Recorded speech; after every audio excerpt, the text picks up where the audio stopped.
just drifting off sleep and then surprise. Indicated threat. Flooding.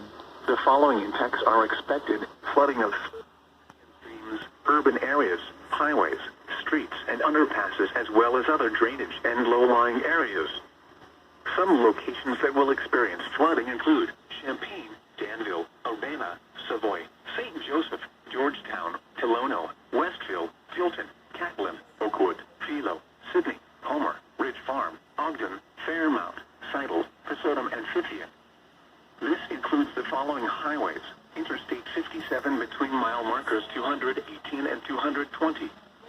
Interstate 74 between mile markers 180 and 220. Excessive runoff from heavy rainfall will cause flooding of small creeks and streams, urban areas, highways, streets, and underpasses, as well as other drainage areas and low-lying spots. Repeating, a flash flood warning has been issued until 3:30 a.m. Central Daylight Time for the following county: Vermilion, Illinois.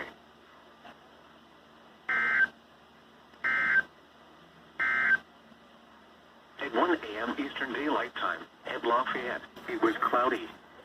The temperature 3 degrees. What the heck, man? Just let me sleep, okay?